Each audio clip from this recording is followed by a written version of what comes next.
When I used to think about counseling, I pictured an office and a couch. Didn't feel like it was for me. But the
يبدو بأن هنالك صواريخ سقطت على الأرض. نعم، يبدو أن لا أدري كذا أو ولكن الآخر نستطيع أن نرى الآن على الهواء مباشرة ومثل المزيد من الانفجارات. والآن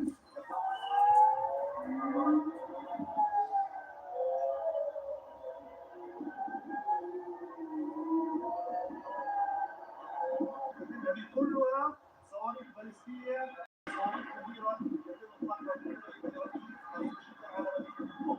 انظر إلى هذا الرميل على الهواء مباشرة، وذلك بمحاولة ليست الخطة الحديدية على التقريب إلى حدود سرعتها. هذا صاروخ باليستي، هذا الذي تستطيع. انظر هذا هو الصاروخ الباليستي، هذا هو الصاروخ الباليستي. يبدو أنه تم إخراج الصاروخ من هذه العملية الاشتباك، صاروخ شرقي وصاروخ غربي. هذا الانتشار الذي تراه انتشار كبير على الصاروخ الباليستي ينتشر الآن على الهواء مباشرة.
应该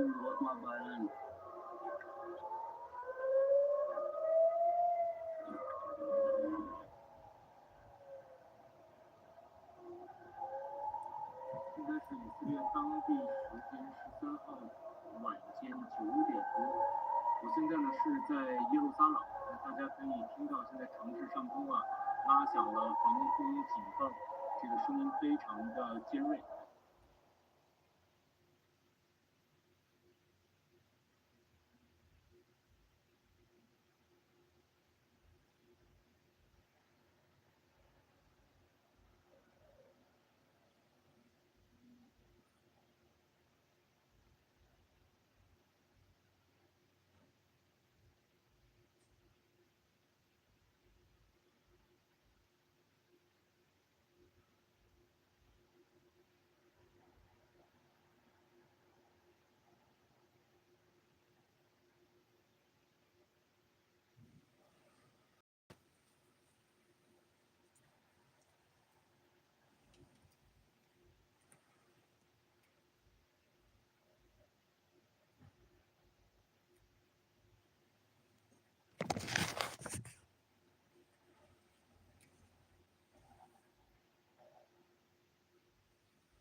Moving in. The looming question now whether Israel will deepen its control of just a thin strip of land in southern Lebanon and go for a broader ground offensive once again. And what sort of sirens have you been hearing in Tel Aviv tonight, Jeremy? Well, just moments ago, we had once again air raid sirens sounding, indicating that Iranian ballistic missiles were being fired. We have, of course, seen those barrages diminish in size and scale as Iran is sometimes firing as much as just a single missile at a time, which makes it a lot easier for Israel's air defenses to be able to intercept that. That's all the result of Israeli strikes on those ballistic missile capabilities. They've destroyed some 60% of those missile launchers that can be used to fire at Israel. And the result of that is that while we've seen shrapnel falling, we've seen a direct impact yesterday that didn't result in any casualties, we haven't seen any casualties in Israel, any fatalities, I should say, since Sunday, since the second day of this war. And so we will see whether or not that holds up, of course. But certainly there's been a major diminishment in Iran's ability to fire these missiles. But now, as this renewed threat of Hezbollah, and Iran and Hezbollah coordinating their missile attacks at the same time. Jeremy, appreciate it. Live in Tel Aviv for us tonight. The Iranian strikes against Gulf states continue, but not at the rate they had been, as Jeremy was describing there for Israel as well.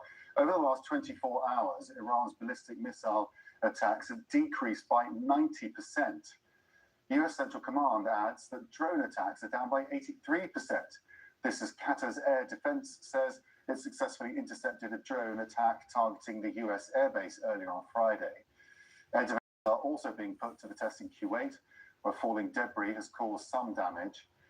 The war is pushing up the price of oil up to some of the highest levels in the past few years. The energy minister of Qatar tells the Financial Times that oil prices could hit $150 a barrel within weeks. Oil prices are hitting their highest level since late 2023, and Brent crude prices have gained 9%, hitting $93 per barrel.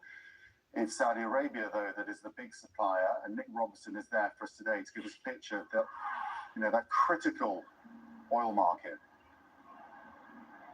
Yeah, it really is. One of the tests that oil-producing countries like Saudi Arabia, like Kuwait, like the others all face, that their normal production levels, they ship it out. But when they can't ship it out, they have to put it in storage, and there comes a sort of a saturation point for their storage fairly quickly. So they're looking at the situation right now. If there isn't a resolution to the war, and the Trump administration is talking about this maybe taking as long as a couple of months, that really means for them they've got to address their output capacity. This has long-term knock-on effects. All the Straits of Hormuz get opened, but they're also part of the calculation is, are they going to get into the fight? And although Iran's output of drones and ballistic missiles may be down a little today in Saudi, it's been very focused sort of on one area in particular, Prince Sultan Air Base, just outside of the capital Riyadh here. 3 ballistic missiles intercepted in the early hours of today. And that was the first time, by the way, that Saudi Arabia had actually admitted that it had intercepted ballistic missiles. About an hour or so later, there was a drone fired in pretty much the same area. After that, a cruise missile fired in the same area. After that, 3 drones fired in the same area. All of these intercepted. Then another hour later, after those 3, another drone. And then a few hours ago this evening, after a break of a number of hours in those barrages, a cruise missile was fired in. So Iran really trying to go after that particular airbase. And so, you know, for Saudi Arabia, it's looking at the threat that still exists and this hard dynamic of what to do about its oil production over the longer term. And of course, as we heard from the energy minister in Kuwait, as you were mentioning, this can and will have long-term knock-on economic implications across the globe, and that's a worry. Dramatic surge in strikes inside the country, in Tehran even. Give us a sense of what the US and Israel have been targeting overnight and throughout the day. Yeah, that's right, Issa. Well, today alone, the Israeli military says that they have struck over 400 targets in Iran. They are continuing, of course, to hunt those ballistic missile launchers that threaten Israel and its population. We know, of course, that those attacks have been largely successful in destroying at least 60% of Iran's ballistic missile launch capabilities, and has resulted in a reduction of the number of ballistic missiles that Iran is firing towards Israel. In addition to that, we're continuing to see efforts by Israel to go after Iranian Revolutionary Guard Corps, as well as internal security forces targets as well. And the hunt that Israel is embarking on to kill as many senior Iranian political leaders as possible is also continuing, as the Israeli military is indicating today that they struck a secret bunker of the former supreme leader, Ayatollah Khamenei, which was beneath regime headquarters in central Tehran. The Israeli military releasing a video of this strike and saying that in recent days, it appears that this command bunker was being used by some of Iran's current leadership as well. They have yet to actually talk about any specific individuals who they have killed as a result of this strike, but it shows, of course, Israel's continued ability and desire to go after Iran's political leadership, in addition to targeting Iran's military capabilities. Yeah, and for Israel, this is, of course, as you and I have been discussing, it's a two-pronged war as it takes the fight to Lebanon, where I'm just seeing more than 200 people have died, where almost 500,000 people have been displaced, according to one NGO. Give us a sense of what is happening in Lebanon. Yeah, well, my team and I were along the Israel-Lebanon border today, and I got it was very active, far more active than I even anticipated, especially when you consider the fact that Hezbollah, you know, for over a year was supposed to be gone from the areas closest to Israel, pushed back not only by the Israeli military and continued strikes, some of which continued even during this ceasefire between Israel and Hezbollah, but also by the Lebanese military, which was in the process of and had claimed success in disarming Hezbollah south of the Litani. But what my team and I saw today suggests a conflict that is only escalating. Oh, wow, that was a drone that seems to have just made impact here. There were no sirens warning, but we just heard an explosion right here in Metula. We're right along the Israel-Lebanon border, and we just heard something come in fast over our heads and make impact. Okay, so we're gonna put our vests on now because we just saw not one but 2 projectiles coming in. Still not clear exactly what that was. but we're now starting to hear the outgoing Israeli fire responding to it. We're just hearing a lot of activity right now, kind of going in both directions, in fact, as this new front in Israel's war with Iran is very much heating up. So that smoke right there just came from Israeli artillery that was being fired from behind us. So it went over our heads. We then saw it make impact there, and you can see the smoke that's still coming up from the target location. Rhodesia Grill honors those who gave themselves to our protection. To show our thanks, we offer all members of the military a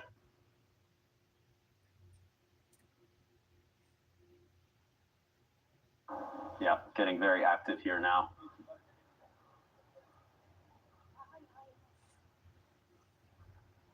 Here too. So we're seeing several areas now in southern Lebanon that are being struck by the Israeli military, and some of those positions that they are hitting are within a kilometer of the Israeli-Lebanese border, and that's significant because all of these positions in the most southern part of Lebanon were supposed to have been cleared of Hezbollah fighters over a year ago, and so the fact that Israel is now having to hit positions so close to its border suggests that Hezbollah is trying to re-infiltrate those areas, and obviously Israel now fighting to try and rid those areas of Hezbollah once again. And so as you can see there, Issa, very active crossfire on the Israel-Lebanon border, and today, in fact, Hezbollah was able to seriously wound several Israeli soldiers as a result of some of these attacks. 5 Israeli soldiers in serious condition, 3 additional soldiers were lightly wounded as a result of one of those cross-border attacks. And while we were down there, beyond the projectiles that we ourselves saw, the air raid sirens that went off at one point due to incoming missiles, there were also a number of drone alerts across the northern part of Israel. So this is a front that we need to keep a very, very close eye on, particularly as Israel is issuing all of these evacuation warnings for the southern suburbs of Beirut, for every area south of the Litani River in southern Lebanon, and carrying out intense airstrikes of its own inside Lebanon. John, this morning we got an alert here in Abu Dhabi. We've got the all clear now, but clearly Iran is still targeting various countries here in the region. What are you experiencing there in Doha? Yeah, Lenny, let's start with the UAE. I know you guys received those alarms in Abu Dhabi. Team members also receiving, sorry, I'm just getting a bit of feedback here, also receiving alarms in Dubai and Sharjah as well. We know that the UAE successfully intercepted 9 missiles and 109 drones yesterday. In Saudi Arabia, you mentioned those drones heading to the Sheba oil field. This is a massive oil and gas field in Saudi's empty quarter out in the desert. It's operated by Saudi Aramco. They put out about 1 million barrels of crude production a day. So developments over there, those have all been intercepted, though, according to the country's Ministry of Defense. Also, additional missiles being sent to Prince Sultan Air Base in Saudi Arabia. All of those were intercepted as well. Over in Bahrain, we've heard reports of alarms sounding throughout the capital city there, but no reports of missiles or drones as of yet. In Kuwait, the country saying that armed forces yesterday shot down 12 drones and 14 missiles. And here in Qatar, the Ministry of Defense confirming over the course of Friday that 10 drones were launched from Iran. 9 of those successfully intercepted, with one hitting an uninhabitable part of the country. The Iran-Israel war. A humanitarian organization based in Norway says that nearly 500,000 people have been displaced now in Lebanon. Israel issued evacuation orders to Beirut's southern suburbs, as well as a large portion of southern Lebanon. Joining us now live from Tel Aviv is Nick Payton-Walsh.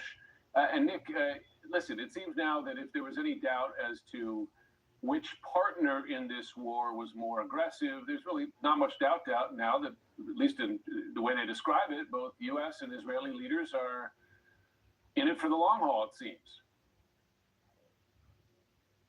Quite possibly, Jim, although, while I think it's fair to say the Israeli assault against Hezbollah marks a slightly different chapter to the combined operation that's running with the United States against Iran. I think we'll see that probably endure longer than however the conflict with Iran continues. It's interesting you mentioned that people seem to be in this for the long haul, because you could also possibly read today some of the signals emerging from the White House that they want to retain great flexibility to essentially call an end to this any time of their choosing. President Trump's declaration of wanting unconditional surrender was immediately qualified, as Press Secretary just said, to safely say he decides that whenever he wants.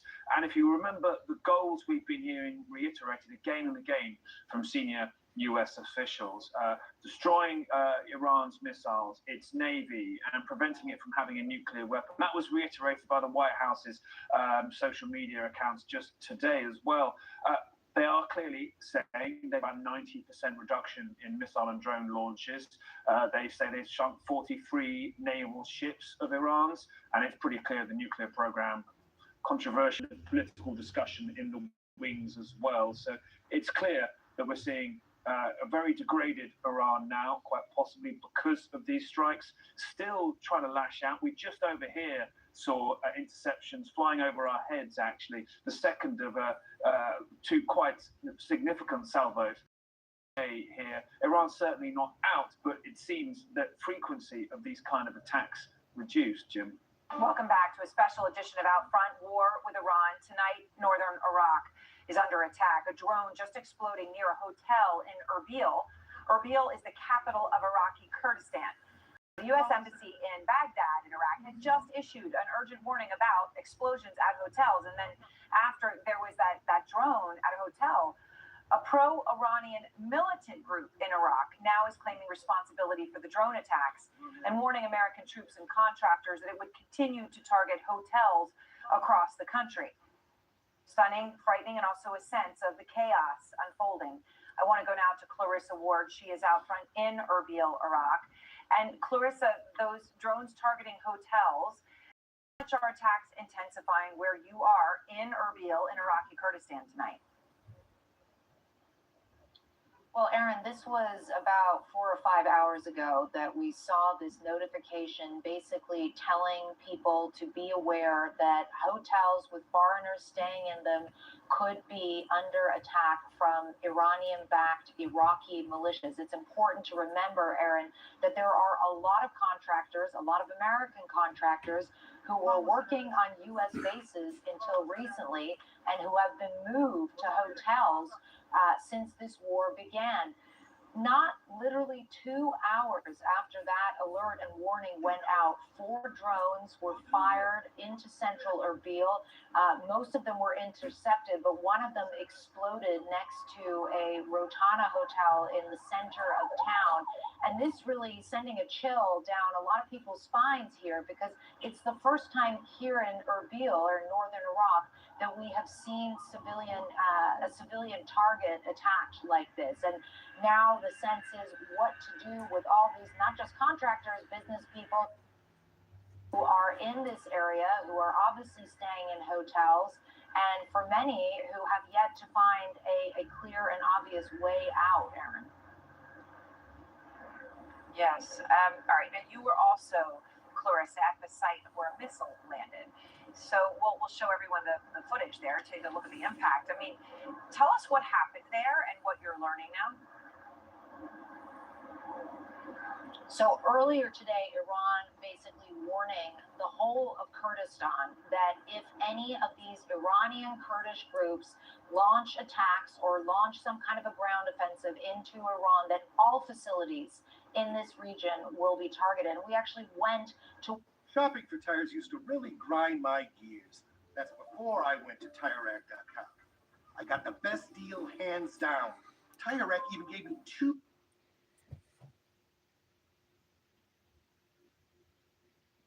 And for the first time since the war began, we have live reporting from Tehran. Fred Pleitgen is there for us. I want to go first to our Clarissa Ward. Clarissa, we mentioned there was an incident at a hotel in Erbil.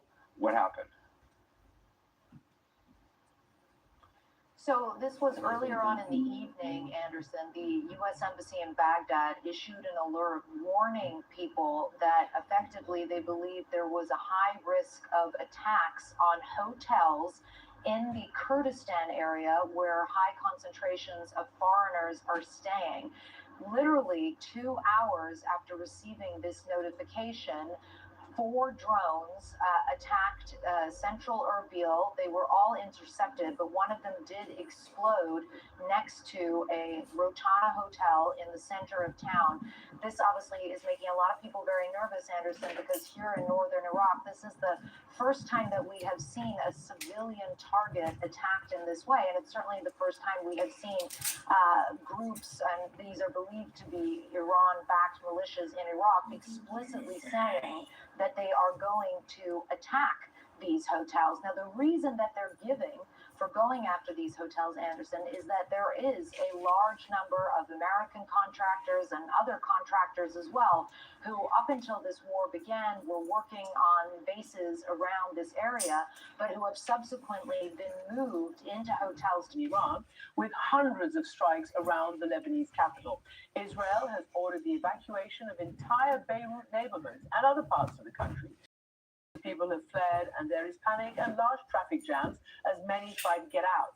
Matthew Chance has more from there. Okay, we've got to go because they said there's been a warning from the Israelis that there could be a strike coming in. So we're going to get out of here, Alex.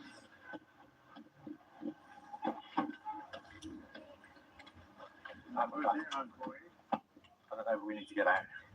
Okay, can you hear me all right? Yes. No, but we've just been trying to film at this location here in Dahir, and we've been told to move away quickly now. People were showing us their phones saying, look, there's a warning coming in. Go around this guy.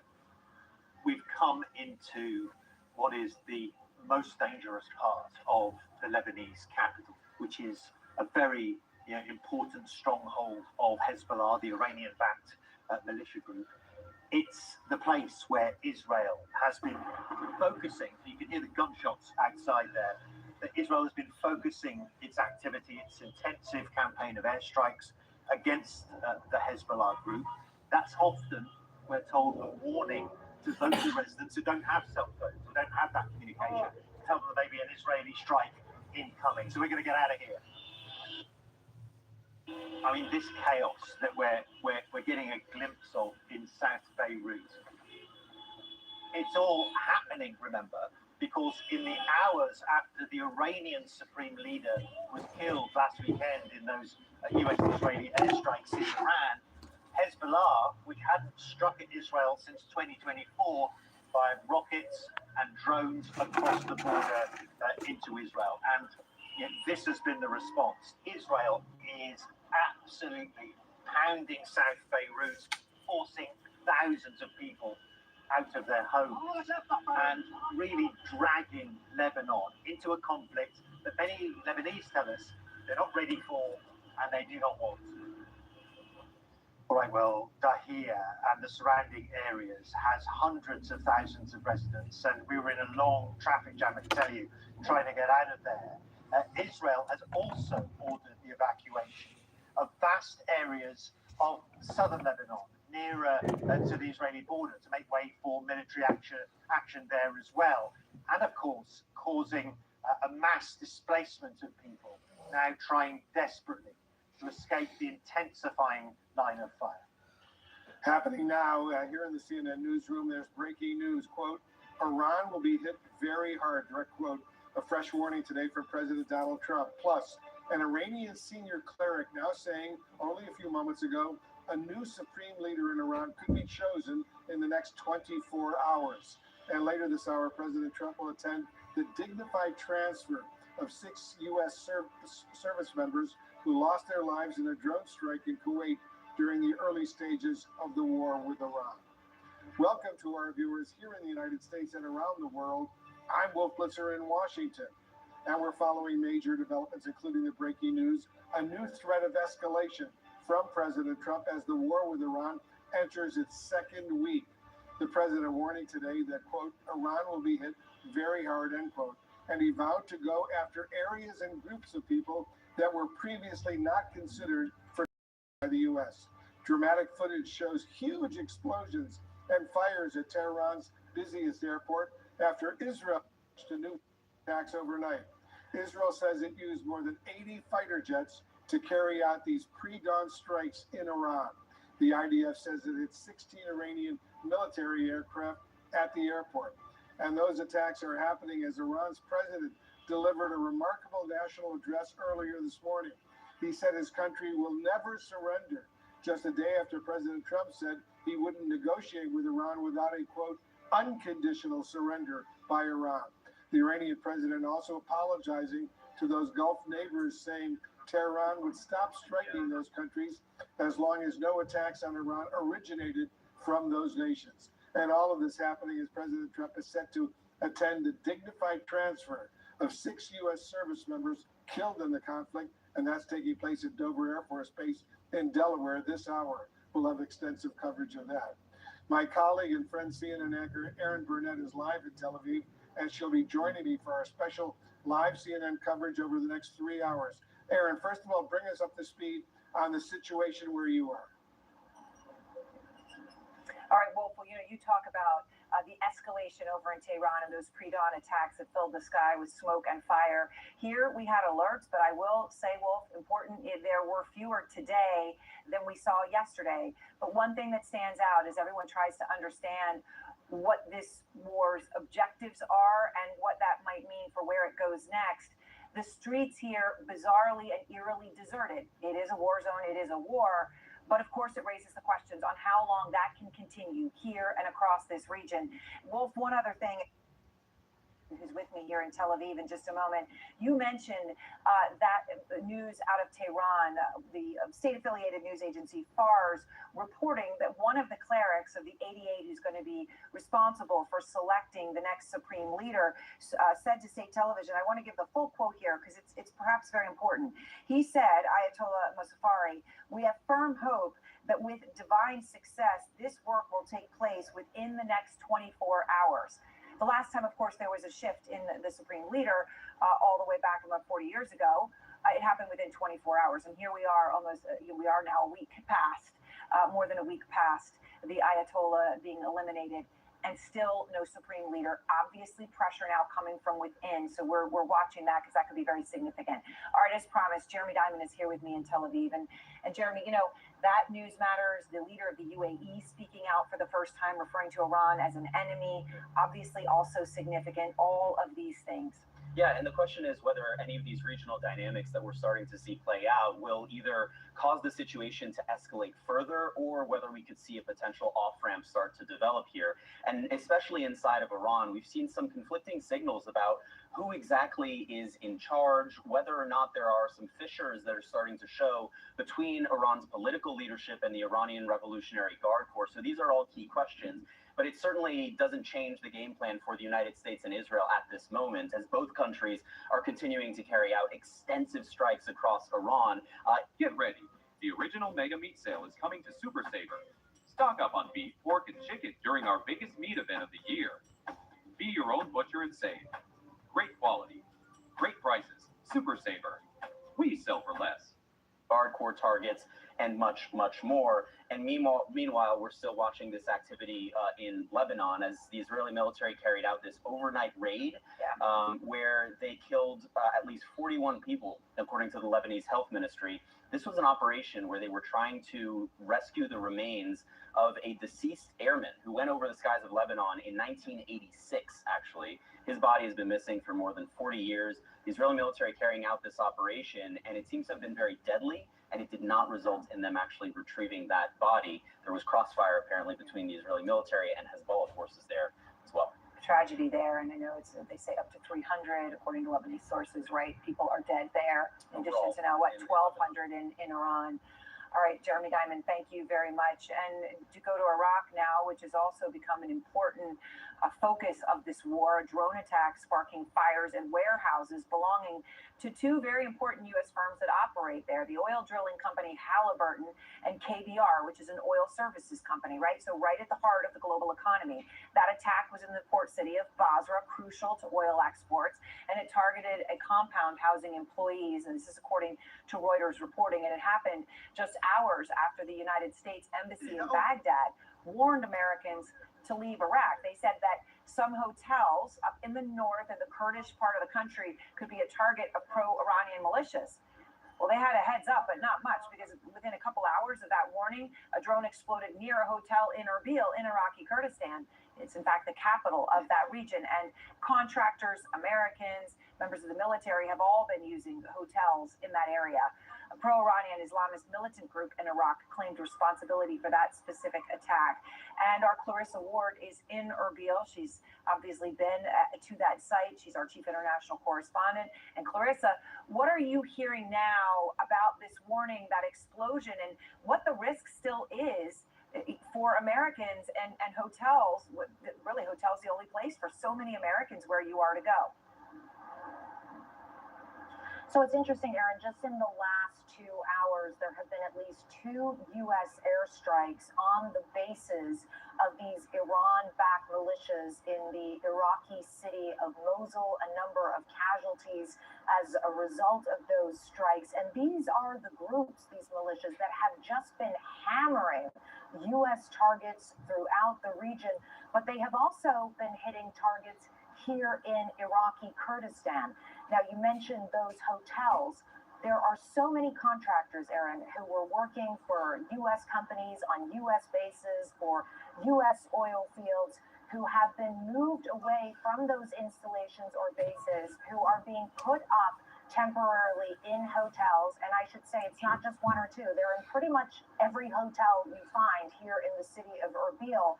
And yesterday, effectively, this alliance of pro or Iran-backed Iraqi militias declaring that these hotels are now a target and will continue to be a target as long as they are hosting American citizens. We know that the U.S. Embassy in Baghdad has urged Americans to depart Iraq. They have issued some guidance as to some of the routes that people could try to take, because obviously the airspace here is completely closed, Erin.